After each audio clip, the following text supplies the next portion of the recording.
The cruise industry is substantially hit in the pandemic. We're talking about in the order of billions of dollars because no ships are sailing. San Diego just yesterday announced that over 60 cruises in this current cruise season between September and April were already canceled. Holland America, which is the big cruise line in San Diego, had to lead the pack on those. The city of San Diego, during an active cruise season, sees over $100 million in economic impact for people who come in to take a cruise or when they finish the cruise and they stay in San Diego extra time. So the city of San Diego benefits tremendously from the cruise lines. And so the question becomes, once this conditional order has been received, what will cruise lines do in terms of the canceled cruises that they've already had on the books? Because one of the challenges for cruise lines is even if this order is rescinded, it's going to take some time for consumers to want to go back to a cruise. GDP numbers were announced yesterday, and the third quarter was a very robust quarter.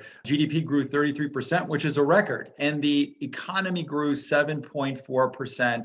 So annualized is a 33% growth rate, but 7.4% for the quarter, which in and of itself is excellent. However, this follows the first quarter declining 1.3% and the second quarter declining 9%. So we're still almost 4% in the hole compared to where the economy landed at the end of 2019. Also, we are in an interesting stage with the coronavirus. We just broke 90,000 cases.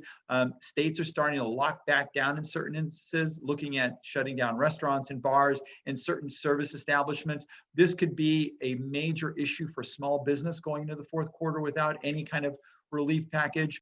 Just last week, we saw that 9.9 million Americans are likely not going to be able to make their rent or mortgage payment on November the 1st.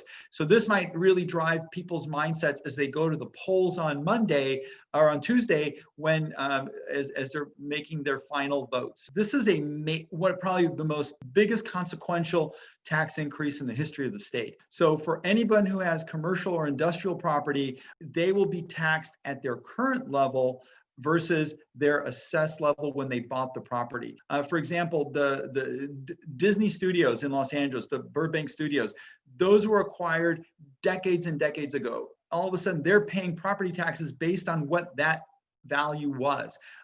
When you fast forward 40, 50, 60 years and you assess that value at today's LA property rates, the property tax level that Disney would pay would be substantial. It exempts agriculture, it exempts residential. The tax revenue is split between 60% goes back to the cities, and the city of San Diego is really struggling to close a $250 million gap because of the COVID crisis. So this kind of incremental funds would be a big help for cities.